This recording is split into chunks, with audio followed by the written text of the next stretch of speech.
The massive Starship Defender shuddered as another hit from the Void Swarm struck its shields. Commander James Reed gripped the edge of the command console, his knuckles white under the flashing red emergency lights. "Shields at 12%, reported the weapons officer, her voice steady despite the chaos around them. Reed nodded grimly. "Signal the rest of the fleet.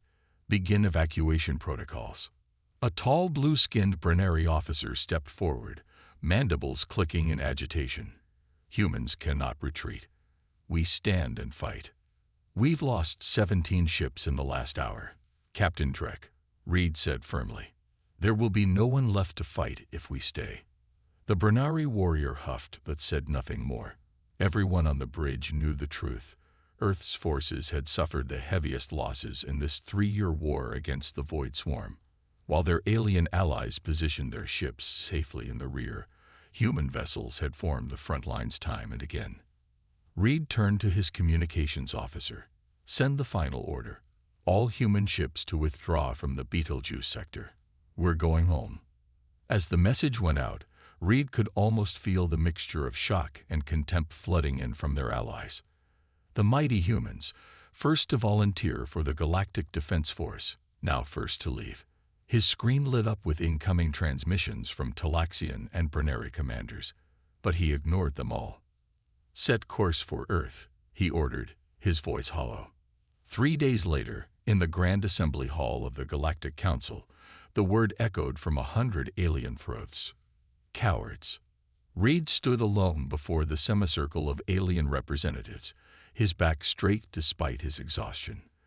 The Talaxian High Commander, a massive reptilian figure with gleaming scales, pointed a clawed finger directly at him. "The humans abandon their posts while the rest of us continue the fight. What do you call this if not cowardice?" Reed looked around the room, noting how the Brenneri and Talaxian casualties combined didn't equal even half of human losses. How convenient that these warrior races had always managed to position human ships at the most dangerous points of each battle. "I call it a tactical withdrawal," Reed replied evenly. "Earth cannot sustain these losses." "Weakness," hissed a Brenneri general. "Your species lacks the warrior spirit needed for this fight." Reed said nothing. Let them think what they wanted. He had seen something during that last battle, a pattern in the swarm's movements that had been bothering him ever since, something that none of their alien allies seemed to notice or care about. The Council voted unanimously to condemn Earth's withdrawal. As Reed left the chamber, he heard the whispers. "Cowards, runners, weaklings." When he returned to Earth, the reception wasn't much better. Government officials kept their distance from the commander who ran away. The media painted the withdrawal as a humiliation. Veterans looked at him with confusion or anger. Only his old friend Admiral Wilson seemed to understand, meeting Reed in a quiet corner of the spaceport bar on his first night back. "You did what you had to do," the older man said, sliding a drink across the table. "Better to have living soldiers than dead heroes." Reed took a long sip, then leaned forward. "There's something else, sir. Something about the swarm that I can't stop thinking about. Their attack patterns changed right before I gave the retreat order." "Changed how?" Wilson asked quietly. "It's like they were testing us, probing for weaknesses rather than just destroying. The Brenneri and Talaxians don't see it because they're too focused on glory and victory counts." The Admiral's eyes narrowed. "Are you saying there's intelligence behind the swarm's actions?" Reed stared into his glass. "I'm saying there's a pattern. And if I'm right, retreating might have been the smartest move anyone has made in this war so far." Outside the bar's windows, Earth's defensive satellites glittered against the night sky. The last line of defense, if the Void Swarm ever reached their home. Reed wondered how much time they had before everyone realized the truth. The real fight was just beginning. 2 years had passed since the human retreat. Dr. Tom Walker rubbed his tired eyes as he stared at the holographic display in his small lab at the Lunar Research Station. The data from the remote monitoring buoys flickered in blue light, casting shadows across his unshaven face. "Computer, run sequence analysis again," he muttered, reaching for his 4th cup of coffee. Most scientists had abandoned void swarm research after Earth's withdrawal from the war. Funding dried up, and studying the enemy we ran from became politically unpopular. But Walker couldn't let it go. The computer beeped. Analysis complete. Correlation detected. Walker leaned forward, suddenly alert. Show me. The hologram shifted, displaying a map of recent swarm movements overlaid with stellar radiation patterns. The match wasn't perfect, but it was too consistent to be random. Walker's heart raced as he saved the data to his personal drive. "I knew it," he whispered. The next morning, Walker presented his findings to the Science Council via video call. The 5 senior scientists looked bored before he even began. "Dr. Walker," interrupted Dr. Miller, the head of the council, "we've been over this. The void swarm is a mindless, destructive force. Your search for patterns is. Look at the data," Walker insisted, forwarding his charts. "The swarm isn't random. They follow radiation trails from dying stars. They're harvesting something."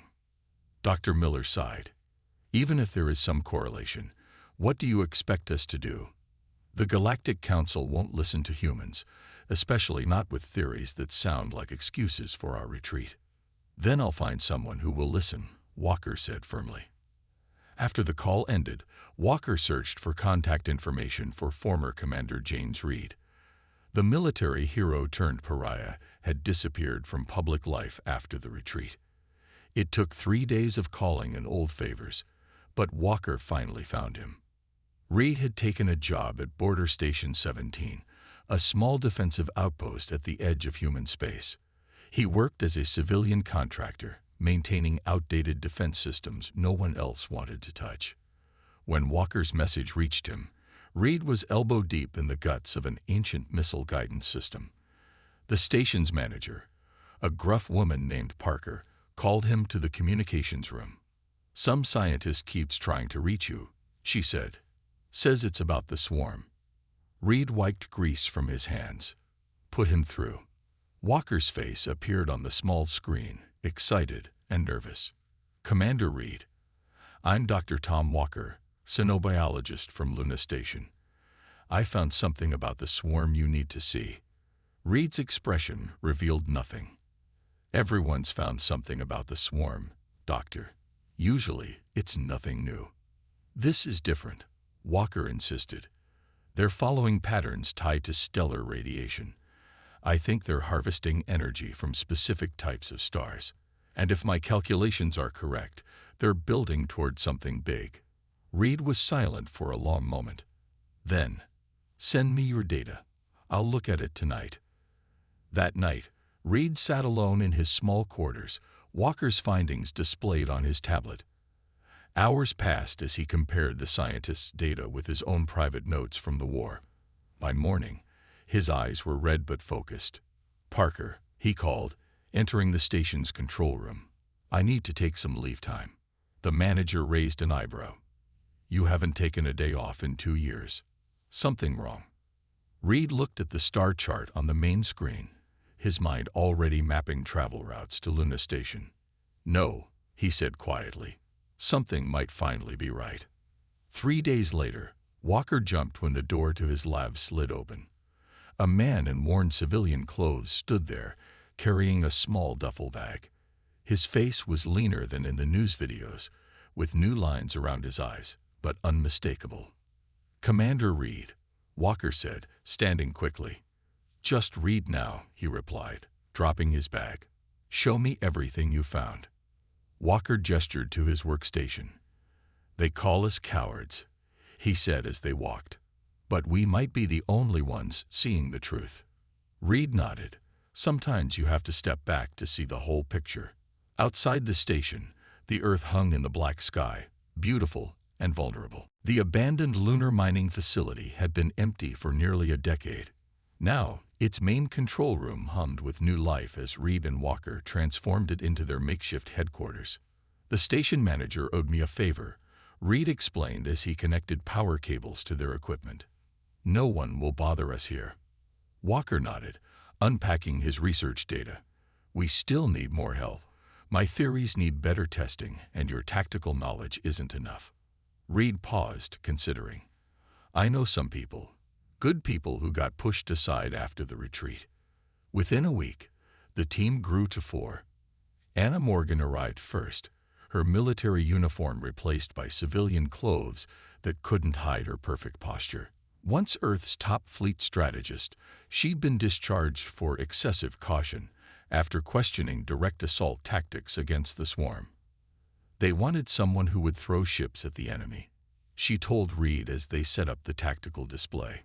Not someone who asked why we lost so many. Marcus Bell joined them next, a lanky engineer with wild hair and energy to match. He'd worked on swarm defense systems until this funding was cut. The swarm isn't just destroying, Bell explained on his first night, hands moving excitedly as he spoke. It's consuming, converting matter into something else. My sensors detected energy signatures that make no sense unless they're building something. Reed looked at his small team, a disgraced commander, an ignored scientist, a discharged strategist, and an eccentric engineer. Not exactly humanity's finest, according to official records. Let's get to work, he said. Days blended into nights as they combined their knowledge. Walker's pattern analysis grew more precise with Morgan's strategic input. Bell built new simulation models that incorporated Reed's first-hand observations. 2 weeks in, during a rare meal break, Bell nearly knocked over his coffee. I've got it, he shouted, rushing to the main console. The others gathered around as he pulled up a 3-dimensional model of swarm movements across the galaxy. They're not random, Morgan whispered, seeing the pattern emerge. No, Bell agreed. They're systematic. Each attack harvests specific elements. If we map what they're taking, his fingers flew over the controls, adding data points. The holographic display shifted, showing a massive construction taking shape. Reed stepped closer. What are we looking at? A weapon, Walker said, face pale, or an energy collector. Either way, they're building something massive. Morgan studied the projection. Based on harvest rates, they'll reach critical mass in approximately 8 months. Reed looked at each team member. And then what? Bell ran the simulation forward. The model showed a massive surge of energy directed toward the galactic core. Then they hit the center of everything, he said quietly. Destabilize the core, and every system in the galaxy feels it. A heavy silence fell over the room. Billions of lives across thousands of worlds, all at risk. We need to warn the Council, Walker finally said. Morgan laughed bitterly. The same council that called us cowards. They won't listen. We have to try, Reed insisted. We need proof they can't ignore. After 3 more days of refining their model, Bell discovered something critical. The swarm follows predictable patterns, he explained, pointing to a cluster of dots on their star map. And according to our calculations, they'll hit this system next. He zoomed in on a familiar planet. The Branari homeworld, Reed said, straightening up. When? 2 weeks, Bell answered. If we're right, a massive swarm fleet will attack their central worlds, the largest concentration of swarm activity we've seen yet. Reed looked at his team, determination in his eyes. Then we have 2 weeks to prepare our case. If we can predict this attack accurately, the Council will have to listen. Morgan crossed her arms. And if they don't? Then we do what humans do best, Reed replied, turning back to the display of the endangered galaxy. We find a way to protect everyone, even those who despise us. Walker looked at his unlikely colleagues. This small band of outcasts working from a forgotten base on a barren moon. Cowards, they called us, he muttered. Reed placed a hand on his shoulder. History might use a different word. The Galactic Council chamber gleamed with polished stone and metal, designed to showcase the power of the united species. Reed felt every eye on him as he stood at the center of the room, surrounded by the curved rows of alien representatives. 2 years ago, he had stood in this same spot to announce humanity's retreat. Commander Reed, the Talaxian Council leader said, his scaled face showing neither welcome nor respect. "You requested this emergency session. Please explain why we should listen to anything humans have to say about the Void Swarm." Reed activated the holographic projector he had brought. The room darkened as a star map appeared above him, showing the predicted path of the swarm. "Council members," Reed began, his voice steady. "My team has discovered a pattern in swarm behavior. They aren't random attacks, but systematic harvesting operations, and our data shows that the Brennari homeworld will be their next target." Murmurs spread through the chamber. The Brennari ambassador, Krell, rose from his seat, his blue skin flushed darker with anger. "This is outrageous."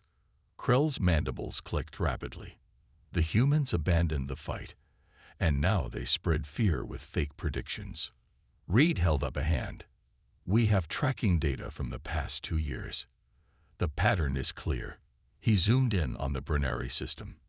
"In exactly 6 days, the largest swarm fleet yet recorded will enter your home system." The Talaxian leader leaned forward. "And what would you have us do with this prediction?" "Evacuate critical personnel.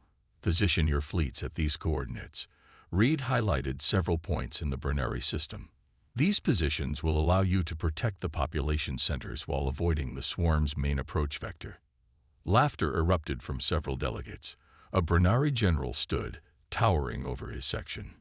"Typical human strategy. Hide and run," he growled. "The Brennari defense fleet stands ready at our homeworld. We need no cowardly advice."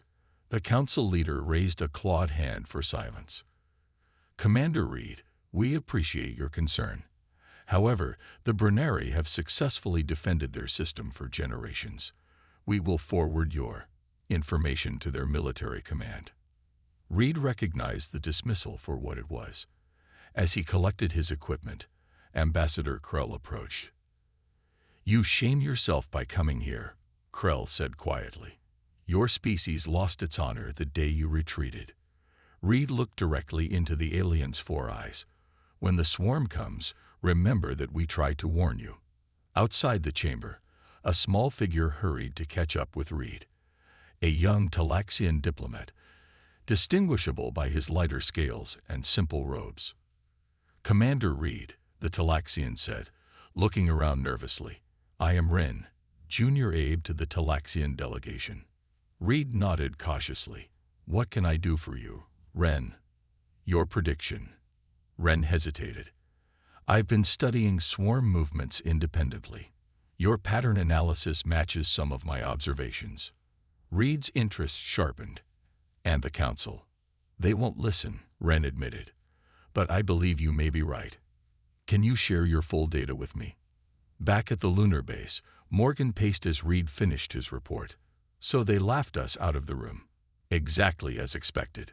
"Not everyone," Reed replied, sending Ren's contact information to the main screen. "This young Talaxian believed us.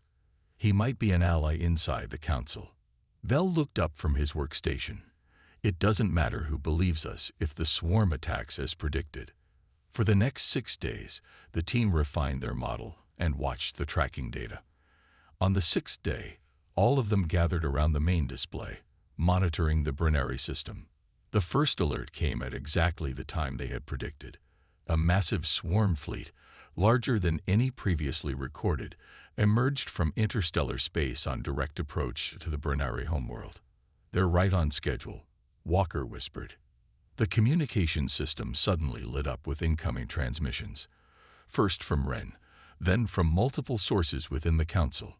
"The Brennari fleet is being overwhelmed," Morgan reported, monitoring the tactical feeds. "Their defenses were positioned exactly wrong." Reed watched the disaster unfolding, his face grim. "Signal Ren.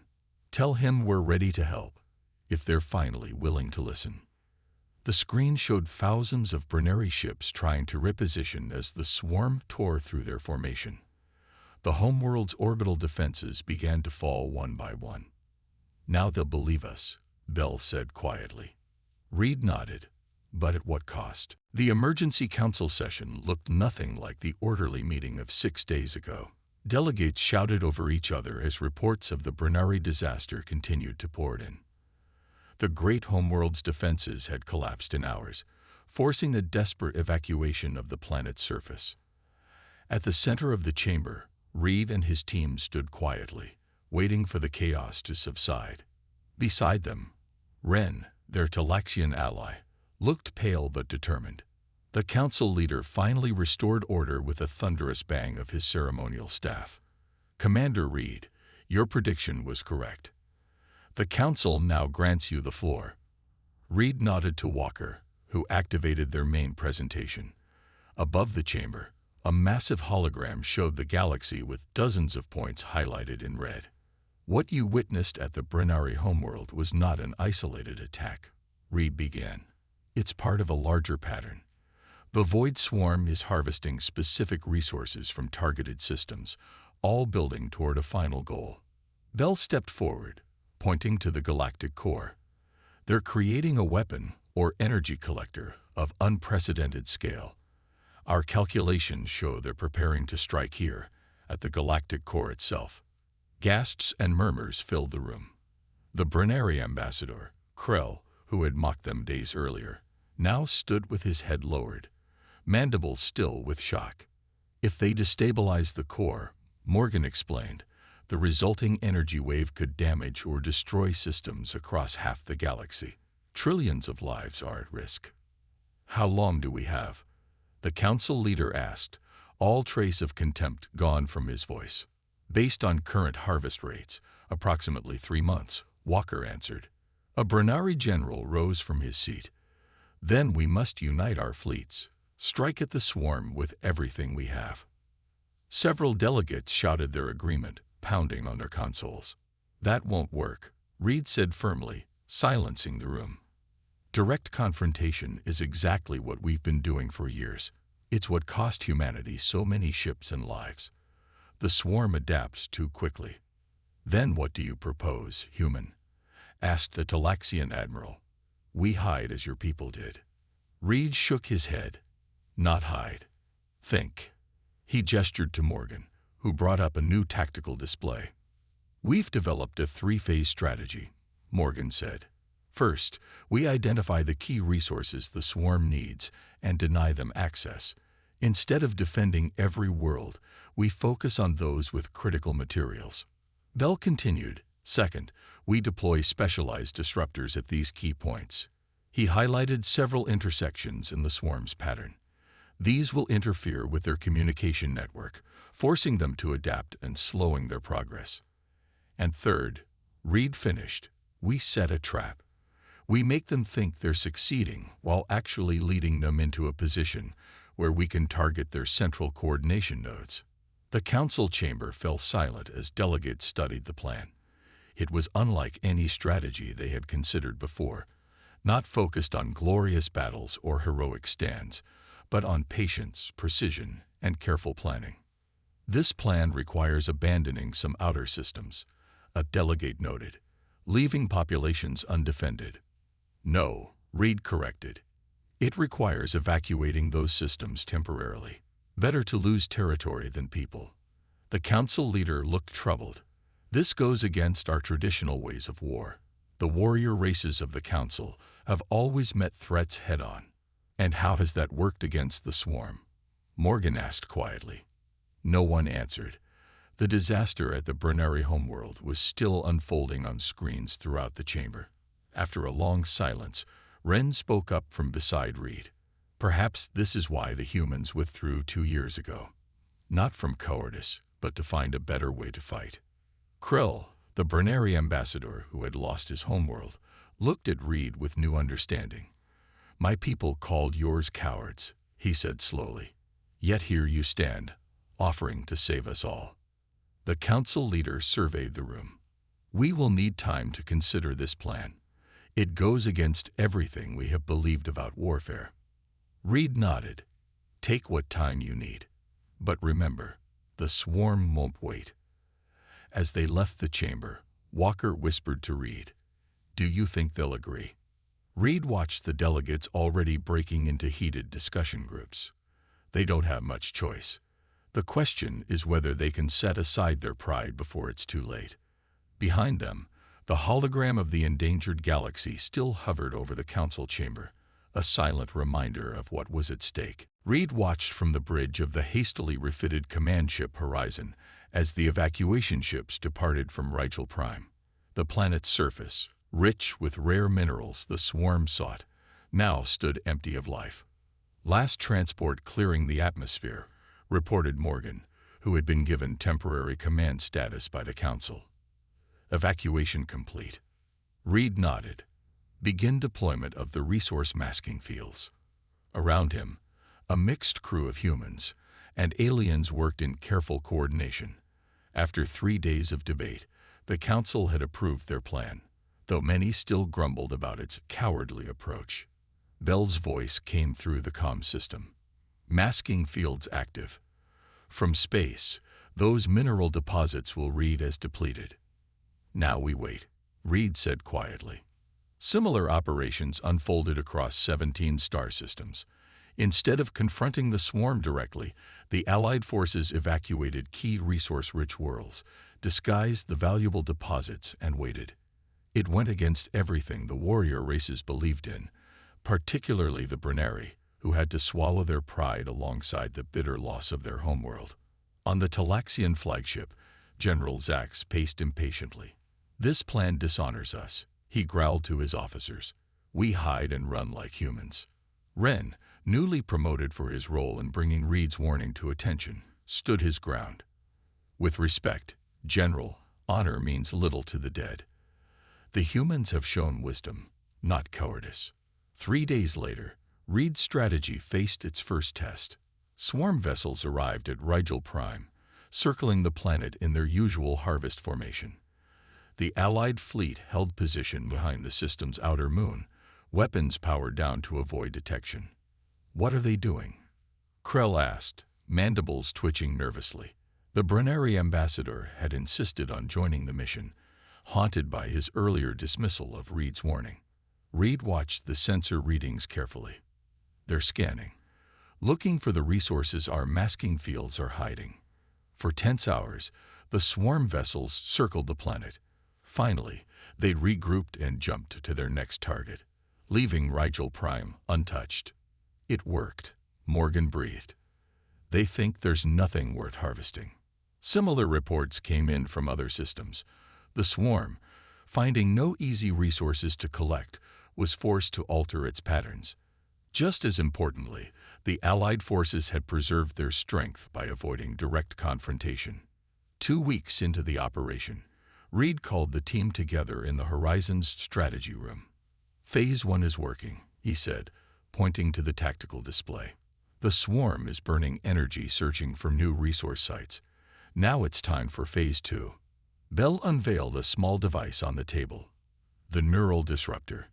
It emits a frequency that interferes with the swarm's coordination network. Not enough to stop them, but enough to confuse them. "I'll lead the deployment teams," Reed announced.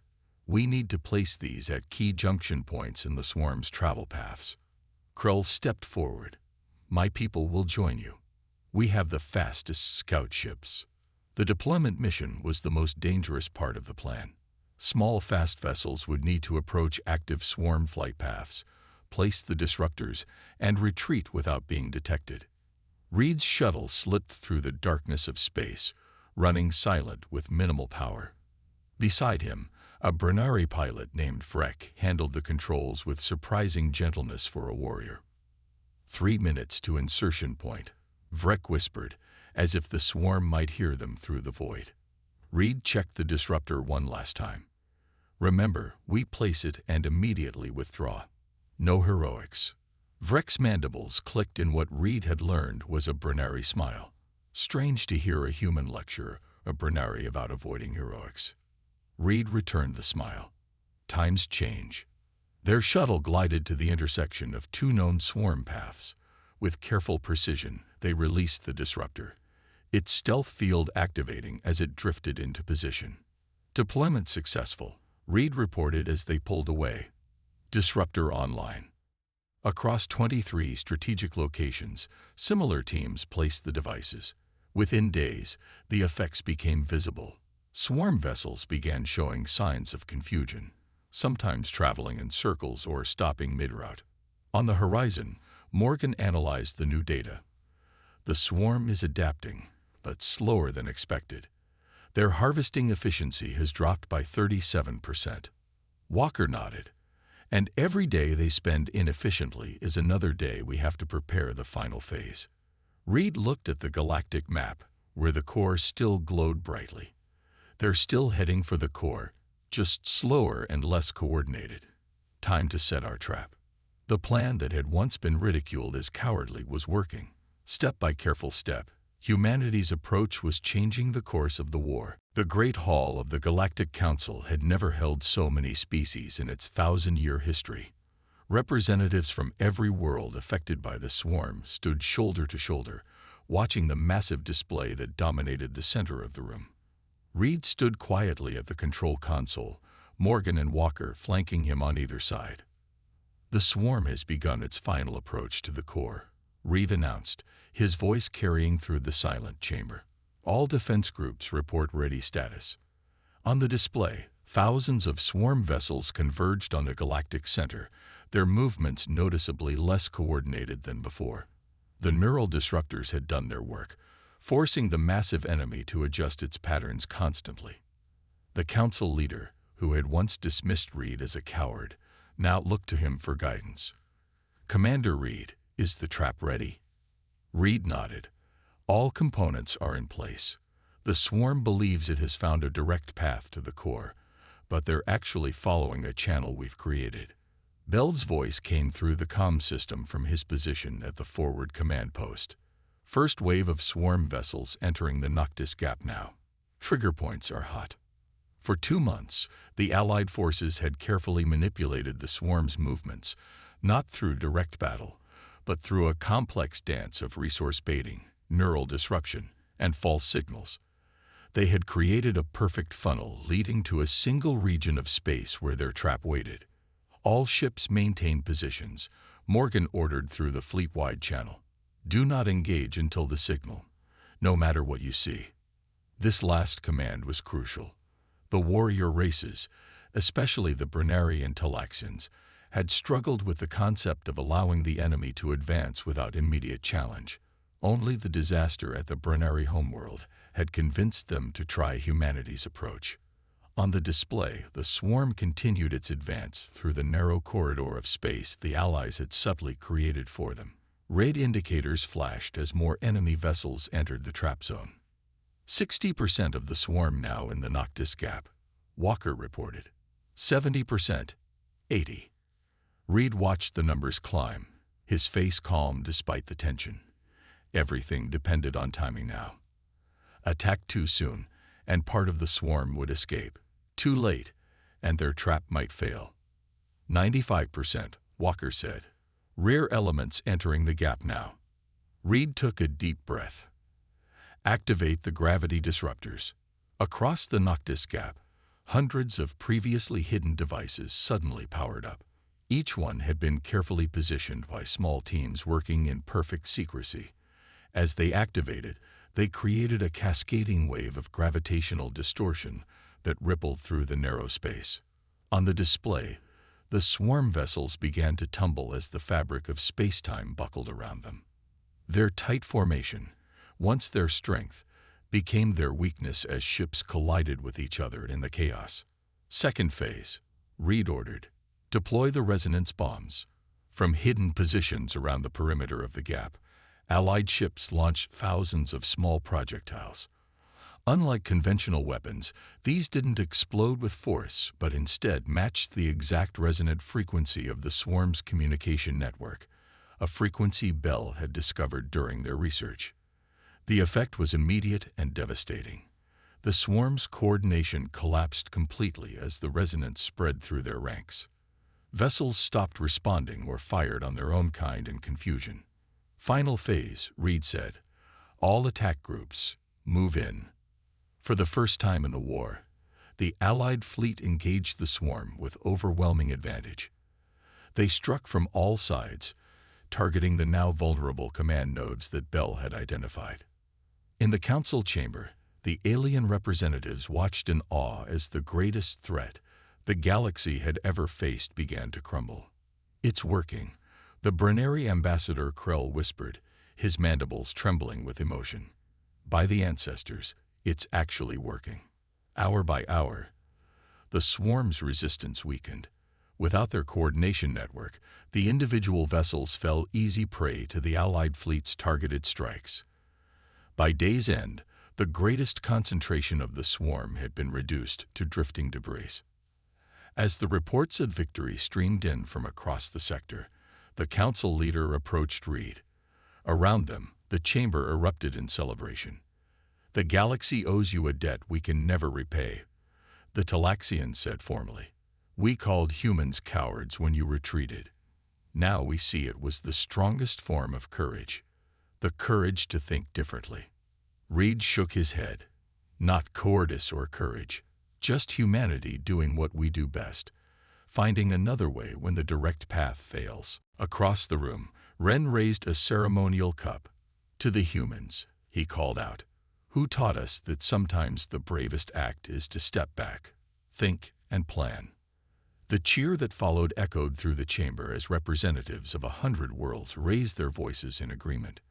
Reed looked at his team, the outcasts who had saved the galaxy, and smiled. The word coward would never be used for humans again.